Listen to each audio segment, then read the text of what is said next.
Good morning friends. இன்றைக்கி நீங்கள் Friday morning ரொம்ப ஜாலியாக ஹாப்பியாக இருப்பீங்கன்னு நினைக்கிறேன். இன்றைக்கி ஒரு சாங்டிமோனியஸான டே, ஒரு புனிதமான நாள்.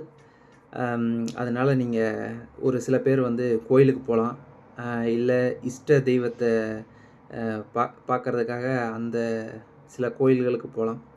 சரி, இப்போ இந்த ஒரு நல்ல நாளில் உங்களை நான் சந்திக்கிறதுல ரொம்ப மகிழ்ச்சி. இன்றைக்கி நான் ஒரு சில விஷயங்களை, சுவாரஸ்யமான விஷயங்களை உங்களோட ஷேர் பண்ணிக்க போகிறேன். நான் ஷேர் பண்ணிக்க போகிற விஷயம் கொஞ்சம் ஷார்ட் அண்ட் ஸ்வீட்டாக இருக்கும். ஸோ இன்றைக்கி நான் 2 டாபிக் கீழே பேச போகிறேன். ஃபஸ்ட்டு என்ன அப்படின்னா, how to protect our mind, நமது மனதை எப்படி பாதுகாத்து கொள்வது அப்படிங்கிற தலைப்பில் ஃபஸ்ட்டு பேச போகிறேன். ரெண்டாவது தியானமும் அதனால் விளையும் சிறப்பு அம்சங்களும், meditation and its special benefits.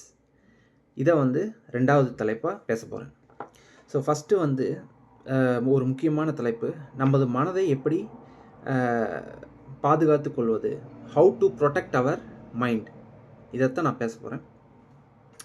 நம்ம முன்னோர்கள் ஒரு பழமொழி சொல்லியிருக்காங்க, ப்ராவர்ப். என்ன ப்ராவர்ப் அப்படின்னா, உங்களுக்கு நல்லா தெரிஞ்ச proverb, prevention is better then cure. வருமுன் காப்போம். எதுவுமே வர்றதுக்கு முன்னாடி நம்ம ப்ரிவென்டிவாக மெஷர்ஸ் பண்ணணும். இதைத்தான் என்ன சொல்லுவாங்க அப்படின்னா, ப்ரிகாஷனரி மெஷர்ஸ், ப்ரிவென்டிவ் மெஷர்ஸ் அப்படிம்பாங்க. அதாவது நம்ம பின்னாடி வரப்போகிறத தீய செயல்கள், தீய செயல்கள், தீய விளைவுகள் எதாக இருந்தாலும் அதை நம்ம முன்னாடியே உணர்ந்து அதை வராமல் இருக்கிறதுக்காக ஒரு சில செயல்களை மேற்கொள்கிறதுக்கு பேர் தான் ப்ரிவென்டிவ் மெஷர்ஸ் அப்படிம்பாங்க. ஸோ இந்த ப்ரிவென்டிவ் மெஷர்ஸை பற்றி தான் நான் இன்றைக்கி பேச போகிறேன். இந்த ப்ரிவென்டிவ் மெஷர்ஸை பற்றி ஏன் பேசுகிறேன் அப்படின்னா, நம்ம மைண்டை நம்ம ப்ரொடெக்டடாக வச்சுருக்கணும். இல்லாட்டி என்ன ஆகும் அப்படின்னா, இந்த மைண்டு நம்ம ப்ரொடெக்டடாக வைக்கல அப்படின்னா, இந்த societal influence, other people's influence, இதனால் கரப்ட் ஆகி நம்ம ஒரு தீய செயல்களை மேற்கொள்கிறதுக்கு நம்ம தூண்டப்படலாம். அதனால தான் நம்ம மைண்டை எப்படி பாதுகாத்துக்கணும் அப்படிங்கிறத பற்றி பேசுகிறேன்.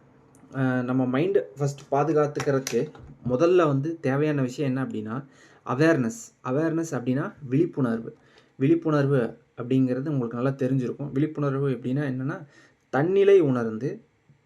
தன்னிலையில் ஒரு கவனத்தோடு இருக்கிறது.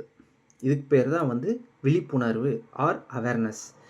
தன்னிலை அப்படின்னா என்ன அப்படின்னா, நம்ம இப்போ என்ன செஞ்சிட்ருக்கோம், நம்ம மனசில் என்ன ஓட்டம் இருக்குது அப்படிங்கிறத பற்றி நம்மளுக்கு ஒரு கவனம் நமக்கு மேலேயே இருக்கிறதுக்கு பேர் தான் விழிப்புணர்வு. இப்போ உங்களுக்கு விழிப்புணர்வுனா என்னென்னு புரிஞ்சிருக்கும்னு நினைக்கிறேன். நம்ம என்ன செஞ்சுக்கிட்டு இருக்கோம், நம்ம மனசில் என்ன ஓட்டங்கள் நிகழ்து அப்படிங்கிறத பற்றி ஒரு நமக்குள்ளாகவே ஒரு கவனம், நமக்குள்ளாகவே நம்மளோட எண்ண ஓட்டங்கள், நம்மளை பற்றி ஒரு சிறிய கவனம் எப்பொழுதுமே இருக்கிறதுக்கு பேர் தான் விழிப்புணர்வு ஆர் அவேர்னஸ். ஓகேவா? ஸோ இந்த விழிப்புணர்வு ரொம்ப ரொம்ப முக்கியம். நான் அடுத்து பேச போகிற தலைப்பில் எப்படி விழிப்புணர்வை நம்ம அதிகப்படுத்திக்கிறது அப்படிங்கிறத பற்றி பேச போகிறேன். அதுக்கு முன்னாடி நான் முதல்லே சொன்ன மாதிரி நம்ம மனசை எப்படி பாதுகாத்துக்கலாம் அப்படிங்கிறத பற்றி இப்போ நான் தொடர்ந்து பேச போகிறேன். நான் இதுக்கு சொல்லிட்டேன், நம்ம மனசை பாதுகாத்துக்கிறதுக்கு முதல் விஷயம் என்ன அப்படின்னா, விழிப்புணர்வு ரொம்ப முக்கியம், அவேர்னஸ் ரொம்ப முக்கியம். எப்பவுமே ஒரு அவேர்னஸோடு இருக்கணும், ஒரு விழிப்புணர்வோடு இருக்கணும். நம்ம மனசை பாதுகாத்துக்கிறத பற்றி பிற அறிஞர்கள் என்ன சொல்கிறாங்க அப்படிங்கிறதுல ஒன்று சொல்கிறேன். ராபின் சர்மா ஒரு புகழ்பெற்ற எழுத்தாளர், நிறைய புத்தகங்கள் எழுதியிருக்காரு. ஒரு அருமையான புத்தகங்கள் எல்லாம் எழுதியிருக்காரு. அவர் எழுதின புத்தகத்தில் எனக்கு ரொம்ப பிடிச்ச புத்தகம் Monk who sold his Ferrari. ஒரு துறவி தன் பொக்கிஷத்தை துறந்த கதைன்னு நினைக்கிறேன் தமிழில். ஆனால் இங்கிலீஷில் அதுக்கு பேர் த Monk who sold his Ferrari. So Julian Assange அப்படின்னு ஒரு கேரக்டர் இருக்கும். அந்த கேரக்டர் ரொம்ப பிஸியான லைஃப்பில் மூழ்கியிருப்பார். அவர் ஒரு லாயராக இருப்பார். ரொம்ப பிஸியான லைஃப்பில் மூழ்கியிருப்பார். 17 மணி நேரங்கள் கூட சில சமயம் அவர் தன்னோட வேலைக்காக செலவு செய்கிற தினங்கள் இருக்கும் அன்றாட வாழ்வில். அந்த மாதிரி இருக்கும்போது தனது உடல் மேலே அக்கறை எடுத்துக்காமல் தொடர்ந்து உழைச்சி தவறான பழக்க வழக்கங்கள்லாம் மேற்கொண்டு, அதாவது வந்து குடிப்பழக்கம், சிகரெட்டு இந்த மாதிரி ஒரு வரமுறை இல்லாத வாழ்க்கையை வாழ்ந்து அவருக்கு வந்து ஒரு ஹார்ட் அட்டாக் வரும். அதுலேருந்து தான் கதை தொடரும். இது ஒரு சூப்பரான ஸ்டோரி. இந்த புத்தகத்தில் வந்து ஒரு அருமையான ஒரு மெசேஜ் சொல்லியிருப்பார் ராபின் சர்மா. அவர் என்ன சொல்லுவார் அப்படின்னா, plant your heart with rose garden அப்படிம்பார். உங்கள் மனதில் ரோஜா தோட்டத்தை விதையுங்கள் அப்படிங்கிறார். எக்ஸாக்டாக இதை சொல்லினாலும் இதைத்தான் அவர் சொல்கிறார். அதாவது உங்கள் மனதில் ரோஜா தோட்டத்தை விதையுங்கள் அப்படிங்கிறார். ரெண்டாவது என்ன சொல்கிறார் அப்படின்னா, நீங்கள் விளைவிச்ச ரோஜா தோட்டத்தை எப்பொழுதும் பாதுகாத்து கொள்ளுங்கள் அப்படிங்கிறார். ஓகேவா? ஸோ இந்த ரெண்டை பற்றி தான் நான் விரிவாக பேச போகிறேன். உங்கள் மனசில் ரோஜா தோட்டத்தை விதைங்க அப்படின்னு ஏன் சொல்கிறார் அப்படின்னா, நம்ம மனசு அப்படிங்கிறது ஒரு நிலம் மாதிரி, விவசாய நிலம் மாதிரி. அந்த விவசாய நிலத்தில் நம்ம முன்னாரே என்ன சொல்கிறாரு ராபின் சர்மா என்ன சொல்கிறார் அப்படின்னா, அந்த விவசாய நிலம் வெற்று நிலமாக விவசாய நிலம் இருக்கிறதுல நீங்களாக ரோஜா செடிகளை நெட்டி பராமரிங்க. ரோஜா செடிகள் நெட்டி பராமரித்தா என்ன ஆகும்? ரோஜா பூ பூக்கும். ரோஜா பூ பூத்தா பட்டாம்பூச்சிகள் வளரும். உங்கள் மனமே வந்து ஒரு அருமையான ஒரு கார்டன் மாதிரி இருக்கும். ஸோ இதைத்தான் வந்து அவர் சொல்கிறாரு. இதை நாம் எப்படி புரிஞ்சுக்கணும் அப்படின்னா, ரோஜா தோட்டத்தை விதையுங்கள் அப்படின்னா ஏன் அதை அவர் சொல்கிறார் அப்படின்னா, நம்ம மனசை சும்மா வச்சுருந்தோம் அப்படின்னா, சும்மா ஒரு நிலத்தை வச்சுருந்தா என்ன ஆகும்? களைகள் முளைக்கும். கடைசியில் அது தோட்டமாக இருக்காது. அது விளைச்சலுக்கு உகந்த நிலமாக இல்லை அப்படின்னு சொல்லிடுவாங்க. களை நிலம் அப்படின்னு சொல்லுவாங்க. அதாவது வந்து பூரா வந்து என்ன சொல்கிறது, களைகள் வந்து மண்டி அந்த நிலமே வீணாயிரும். ஸோ அதனால் வந்து விவசாயம் பண்ணால் மட்டும்தான் அந்த நிலத்தை வந்து நம்ம விவசாய பூமின்னு சொல்லுவோம். இல்லாட்டி அது வெற்று நிலம், களைகள் மண்டிய நிலம் அப்படின்னு சொல்லிடுவாங்க. அதே மாதிரி தான் நம்ம மனசும். நம்ம மனசை வந்து நாம் பிளான் பண்ணி நல்ல விஷயங்களை தேடி புகுத்திக்கலைன்னா கெட்ட விஷயங்கள் தானாக வந்துடும். இதைத்தான் வந்து எனக்கு ஒருத்தர் சொல்லிக் கொடுத்தாங்க. வெங்கட்ராமன் ஒருத்தர் சொல்லி கொடுத்தாரு. என்ன சொன்னார் அப்படின்னா, நம்ம எப்பவுமே தீய விஷயங்களை தள்ளி வைக்கணும் அப்படின்னு நினைப்போம். தீயவைகளை புறக்கணிக்கணும், நல்லவைகளை நாடணும் அப்படின்னு சொல்லுவாங்க. அப்படிங்கிறது நம்மளோட எண்ணமாக இருக்கும். தீய பழக்க வழக்கங்களை தள்ளி வைக்கணும், நல்ல பழக்கங்களை நம்ம செய்யணும் அப்படிங்கிறது.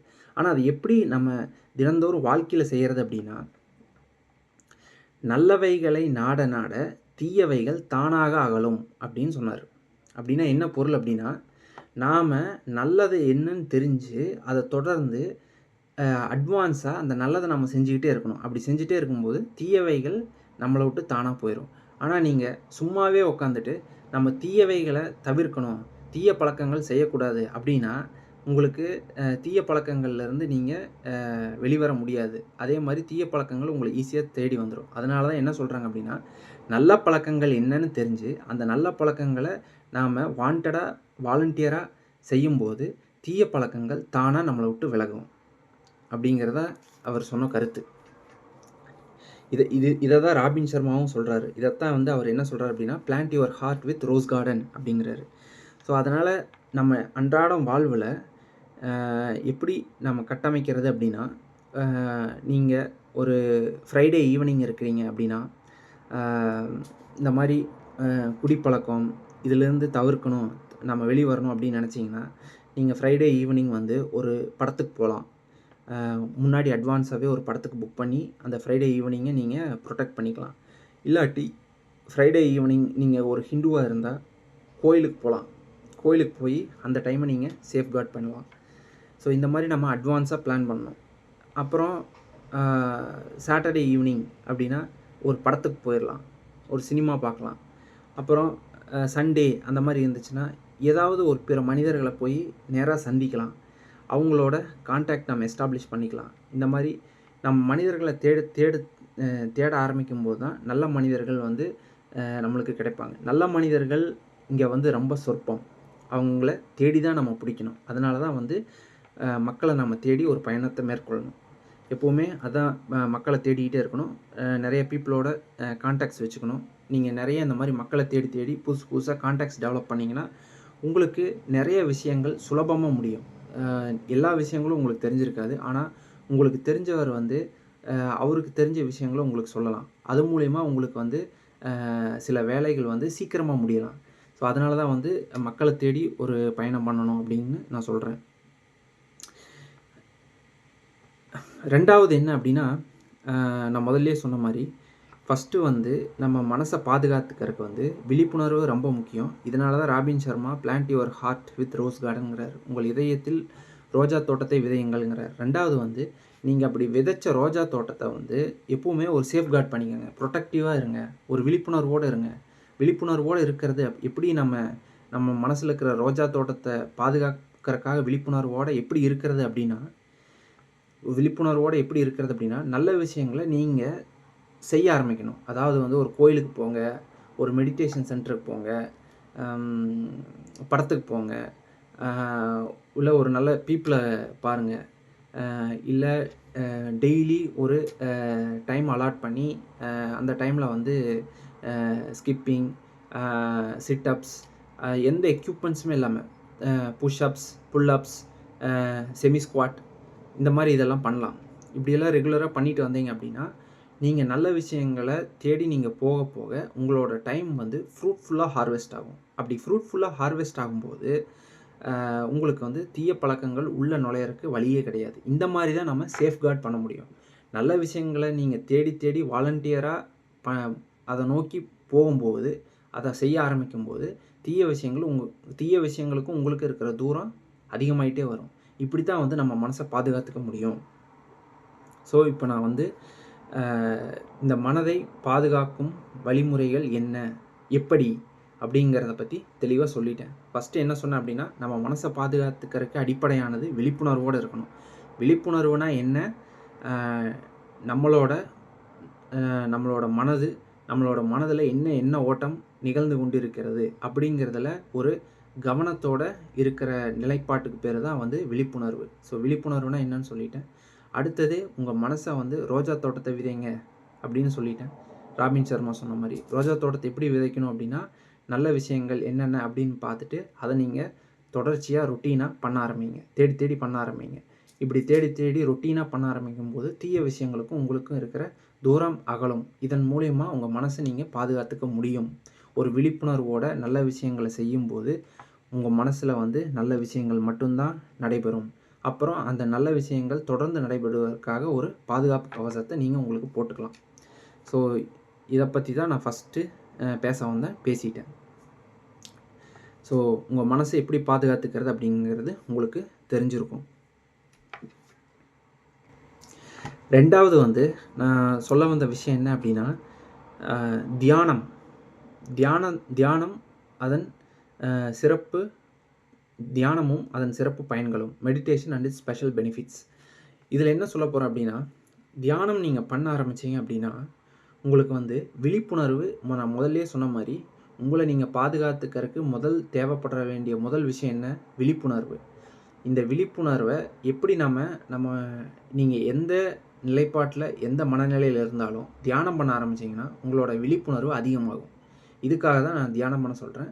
இந்த தியானத்தினால என்னென்ன பயன்கள், இந்த சிம்பிளா டே டு டே லைஃப்ல ஒரு தியானத்த எப்படி பண்றது? அப்படிங்கிறத பத்தி நான் பேசப் போறேன்.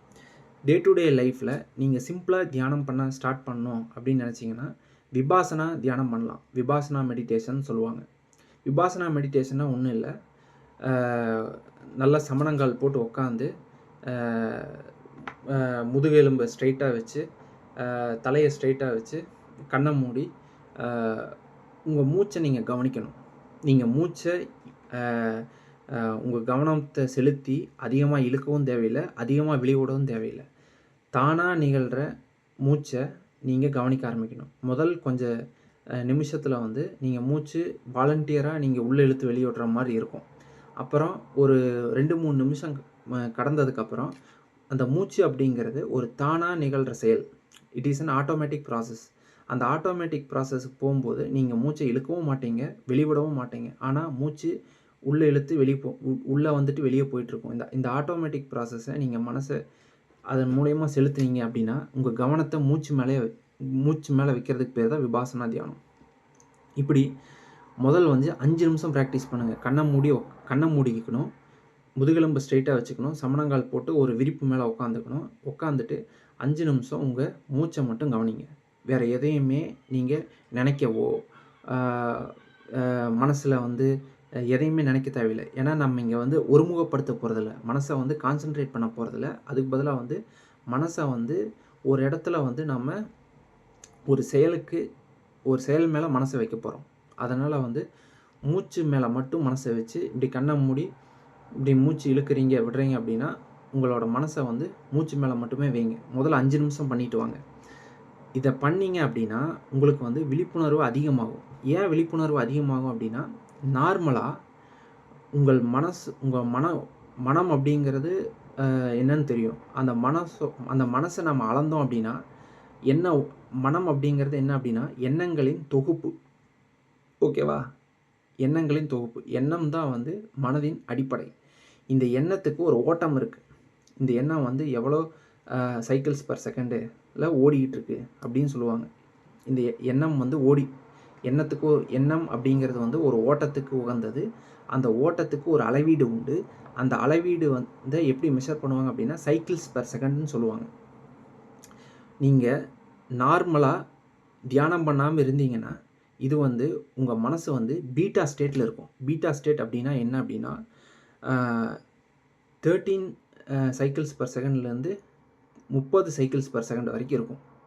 இது வந்து பீட்டா ஸ்டேட் அப்படின்னு சொல்லுவாங்க. உங்களோட பீட்டா ஸ்டேட் அப்படிங்கிறது என்ன அப்படின்னா உணர்ச்சி வயப்பட்ட நிலை. அதாவது வந்து உங்களை பல்வேறு சூழ்நிலைகளில் உங்கள் மனசு சஞ்சலம் அடைஞ்சு ஒரு உணர்ச்சி வயப்பட்ட சூழ்நிலையில் இருக்கும். இதுதான் வந்து பீட்டா ஸ்டேட்டும்பாங்க. இந்த ஸ்டேட்டை நம்ம அளக்கும்போது எண்ண ஓட்டங்கள் வந்து 13 to 30 சைக்கிள்ஸ் பர் செகண்டில் இருக்கும். நீங்கள் விபாசனா மெடிடேஷன் பண்ணீங்க அப்படின்னா, அதாவது உங்கள் கவனத்தை மூச்சு மேலே வச்சு கண்ணை மூடி உட்காந்து 5 நிமிஷம் ஸ்டார்ட் பண்ணுங்கள். முதல்ல ஒரு வாரம் 5 நிமிஷம் பண்ணுங்கள். அடுத்த 2வது வாரம் 10 நிமிஷம் பண்ணுங்கள். 3வது வாரத்துலேருந்து 15 நிமிஷம் பண்ணுங்கள். இப்படி பண்ணிட்டு வந்தீங்க அப்படின்னா இந்த எண்ண ஓட்டம் இருக்குது இல்லையா, அதோட நீளம் குறைஞ்சி அதோட நீளம் அதிகரித்து 13 சைக்கிள்ஸ் பர் செகண்ட்லேருந்து 8லேருந்து 12 சைக்கிள்ஸ் பர் செகண்டுக்குள்ளே குறையும். அதாவது வந்து அந்த எண்ண ஓட்டத்தோட நீளம் அதிகரிக்கும். நீளம் அதிகரிக்கிறதுனால ஓட்டங்கள் குறையும். ஓட்டங்கள் குறையிறதுனால உங்கள் மனசோட எண்ண ஓட்டம் குறையிறதுனால உங்களுக்கு விழிப்புணர்வு அதிகமாகும். அப்படி விழிப்புணர்வு அதிகமாச்சு அப்படின்னாவே உங்களுக்கு வந்து உணர்ச்சி வயப்பட்ட நிலையிலேருந்து நீங்கள் இருக்க மாட்டீங்க. அதாவது வந்து பிறர் மனம் தூண்டுதல், சர்க்கம்ஸ்டன்ஸ்னால் நீங்கள் பீட்டா ஸ்டேட்டில் சர்க்கம்ஸ்டன்ஸ்னால் ஏதாச்சும் ஒரு தூண்டுதல் வந்து உங்கள் மனசு சஞ்சலம் அடையுது அப்படின்னா ஆல்ஃபா ஸ்டேட்டில் இருக்கிற மனசு வந்து அப்படி சஞ்சலம் அடையாது. உங்களுக்கு விழிப்புணர்வில் இது வந்து இதால் பிறர் மனம் தூண்டுதனால நம்மளுக்கு இது வருது, இல்லை சர்க்கம்ஸ்டன்ஸ் ஆர் என்விரான்மெண்ட் சூழ்நிலையால் நம்மளுக்கு இது நம்ம மனசை நோக்கி வருது அப்படின்னு சொல்லி நீங்கள் ஈஸியாக தவிர்த்தரலாம். இதைத்தான் என்ன சொல்லுவாங்க அப்படின்னா, மனசு நார்மலாக எப்படி இருக்கும் அப்படின்னா நம்மளோட வாழ்க்கையில் நம்ம மனசு எப்படி இருக்கும் அப்படின்னா ஹேபிச்சுவல் லைஃப் அப்படின்னு சொல்லுவாங்க. ஹேபிச்சுவல் லைஃப் அப்படின்னா habit, action, circumstances or environment. அதாவது வந்து ஹேபிட் அப்படிங்கிறது வந்து தமிழில் குணம்.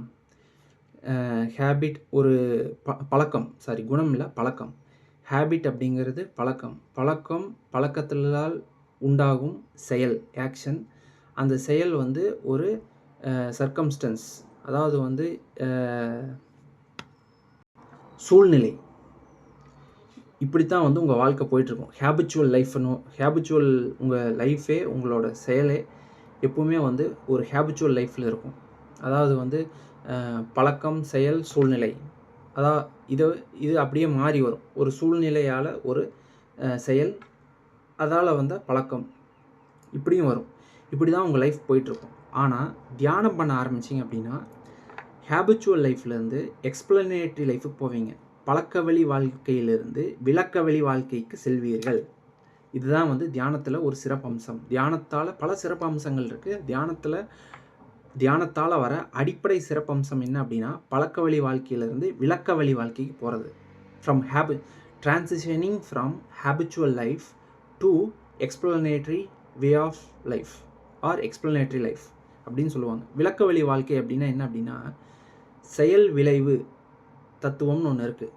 அதாவது வந்து ஆக்ஷன் ரெஸ்பான்ஸ் ஃபினாமினான். ஓகேவா? செயல் விளைவு தத்துவம். நீங்கள் எந்த செயலை செஞ்சாலும் அந்த செயலுக்கேற்ற விளைவுன்னு ஒன்று உண்டு. அப்போ நீங்கள் இந்த ஹேபிச்சுவல் லைஃப்பில் இருக்கும்போது அந்த செயல் வந்து உங்களோட பழக்கத்தினால் தூண்டப்படும். ஓகேவா? அதனால் நீங்கள் அந்த செயலை செய்வீங்க. அதுக்கான விளைவை நீங்கள் வந்துகிட்டே இருக்கும். ஆனால் தியானம் பண்ணும்போது உங்களுக்கு விழிப்புணர்வு அதிகரிக்கும். ஹேபிச்சுவல் லைஃப்லேருந்து பழக்க வழி வாழ்க்கையிலேருந்து விளக்க வழி வாழ்க்கைக்கு போவீங்க. எக்ஸ்பிளனேட்டரி லைஃபுக்கு போவீங்க. இந்த செயலை செஞ்சால் என்ன விளைவு வரும் அப்படிங்கிறது அந்த செயலை செய்யறதுக்கு முன்னாடியே உங்கள் மனசு கணிச்சிரும். அதாவது உங்கள் மனசு அதுக்கு ரெடியாகி அதை தெரிஞ்சுக்கும். அப்போ இந்த விளைவு இந்த செயல் மூலயமா வரும் அப்படின்னு சொல்லி அந்த செயலை நீங்கள் அவாய்ட் பண்ணிடுவீங்க. இல்லை இந்த செயலால் இது நல்ல விளைவுகள் வரும் அப்படின்னா அந்த செயலை அதிகமாக பண்ணுவீங்க. இதுதான் வந்து பழக்க வழி வாழ்க்கையிலேருந்து விளக்க வழி வாழ்க்கைக்கு போகிறது. Transitioning from habitual life to explanatory life. இது வந்து தியானத்தால் மட்டும்தான் சாத்தியம். தியானத்தால் மட்டும் ஏன் சாத்தியம்னா தியானம் பண்ணிங்கன்னா உங்களோட அலைநீளம் மனதோட ஓட்டங்கள் குறைஞ்சு விழிப்புணர்வு அதிகரிக்கும். விழிப்புணர்வு அதிகமாகும். விழிப்புணர்வு அதிகமானால் நீங்கள் பழக்க வழி வாழ்க்கையிலேருந்து விளக்க வழி வாழ்க்கைக்கு வருவீங்க. அப்போது எல்லா செயலையும் கணித்து அளந்து முறையாக செய்வீங்க. ஒவ்வொரு செயலையும் அதோட விளைவுக்கு ஏற்ற மாதிரி கணித்து அளவாக செய்யும்போது நீங்கள் தீய விளைவுகள் இருக்கிற செயலை தவிர்த்துட்டு நல்ல விளைவுகள் இருக்கிற செயலை அதிகமாக பண்ணுவீங்க. ஸோ உங்களோட லைஃபு ரொம்ப ஹாப்பியாக பியூட்டிஃபுல்லாக இருக்கும். ஸோ இதுதான் வந்து தியானம். இது வந்து தியானத்தால் நிகழ்கிற ஒரு அற்புதமான செயல். அதனால தான் உங்களை தியானம் பண்ண சொன்னேன். டெய்லி காலையில் எழுந்திரிச்சிட்டு பல்லு விளக்கிட்டு ஃபிசிக்கல் எக்ஸசைஸ் ஏதாச்சும் பண்ணிவிட்டு ஸ்கிப்பிங், ஸ்குவாட்ஸ் இந்த மாதிரி ஏதாச்சும் பண்ணிவிட்டு விபாசனா மெடிடேஷன், அதாவது மூச்சு மேலே கவனத்தை வைக்கிறது. இதை வந்து ஸ்டார்டிங்கில் 5 நிமிஷம் பண்ண ஆரம்பிங்க. அப்புறம் 10 நிமிஷமாக மாற்றுங்க. ஒரு வாரம் 5 நிமிஷம் பண்ணுங்கள். 2வது வாரம் 10 நிமிஷமாக மாற்றுங்க. 3வது வாரம் 15 நிமிஷமாக மாற்றுங்க. உங்களோட விழிப்புணர்வு அபரிவிதமான ஒரு வளர்ச்சி எட்டும். அதை நீங்கள் கண்கூட உங்கள் டே டு டே லைஃப்பில் பார்ப்பீங்க. ஸோ இன்றைக்கி நான் தியானம் அதன் சிறப்பு அம்சங்களில் சொல்ல வந்த வேண்டிய விஷயங்கள் இதுதான். உங்களுக்கு இந்த இன்ஃபர்மேஷன் ரொம்ப யூஸ்ஃபுல்லாக இருக்கும்னு நினைக்கிறேன். ஸோ வந்து நம்ம மனக்கட்டுப்பாடு ரொம்ப அவசியம். மனசை நம்ம கட்டுப்படுத்தணும் அப்படின்னா நம்ம நிறைய ப்ரிவென்டிவ் மெஷர்ஸ் எடுத்துக்கணும். ப்ரிவென்டிவ் அண்ட் ப்ரொடெக்டிவ் மெஷர்ஸ் நிறைய எடுத்துக்கணும். Prevention is better then cure அப்படிங்கிற தலைப்பில் நிறைய சொன்னேன். ரோஜா தோட்டத்தை எப்படி ராபின் சர்மா சொல்கிற மாதிரி கல்டிவேட் பண்ணிக்கிறது, அப்புறம் அந்த ரோஜா தோட்டத்தை எப்படி ஒரு விழிப்புணர்வோடு நம்ம அட்வான்ஸாக நிறைய செயல்கள் செஞ்சு ப்ரொடெக்ட் பண்ணிக்கிறதுன்னு சொன்னேன். அதுக்கப்புறம் வந்து விபாசனா தியானம் பற்றி சொன்னேன். விபாசனா தியானத்தில் பீட்டா ஸ்டேட்டில் இருக்கிற மைண்ட் ஆல்ஃபா ஸ்டேட்டுக்கு வரும்னு சொன்னேன். அதுக்கப்புறம் என்ன சொன்னேன்? ஹேபிச்சுவல் லைஃப்லேருந்து எக்ஸ்பிளனேட்டரி லைஃபுக்கு போவீங்க. பழக்க வழி வாழ்க்கையிலேருந்து விளக்க வழி வாழ்க்கைக்கு மாறுவீங்க. இதனால் வந்து உங்களோட லைஃபு உங்கள் கண்ட்ரோலில் வரும். உங்களோட லைஃப் ரொம்ப ஆனந்தமாக இருக்கும், ரொம்ப மகிழ்ச்சிகரமாக இருக்கும். இதை தான் நான் உங்களுக்கு சொன்னேன். இப்போது எங்கிட்ட இருக்கிறத பார்த்தீங்க அப்படின்னா ரூம் ஃப்ரெஷ்னர். இது வந்து நான் டேபிளில் ஸ்டடி டேபிள் இல்லை ஒர்க்கிங் ஆஃபீஸ் டேபிளில் எப்போவுமே இங்கே வச்சுருப்பேன். எதுக்கு அப்படின்னா ஒரு ஃப்ராக்ரன்ஸ் வரும். அது ஒரு நல்ல மனநிலையை தூண்டும். இதெல்லாம் ஒரு ப்ரிவென்டிவ் மெஷர்ஸ். மனசை வந்து பாசிட்டிவாக நல்ல விஷயங்களுக்காக வச்சுக்கிறதுக்கான ஒரு ப்ரிவென்டிவ் ப்ரொடெக்டிவ் மெஷர்ஸ். ஸோ இதை நான் ஃபாலோ பண்ணுறேன். நீங்களும் ஃபாலோ பண்ணுங்கள். உங்களுக்கு ரொம்ப பெனிஃபிஷியலாக இருக்கும். அடுத்த வீடியோவில் நான் உங்களை சந்திக்கிறேன். அது வரைக்கும் ரொம்ப ஹாப்பியாக சீர்ஃபுல்லாக இருங்க. ஸ்மைல் பண்ணிகிட்டே இருங்க. பாசிட்டிவாக இருங்க. ஹெல்ப்ஃபுல்லாக இருங்க. லவ், கம்பேஷன், மர்சியை பேசிக்காக வச்சு லைஃப்பை லீட் பண்ணுங்கள். Bye bye.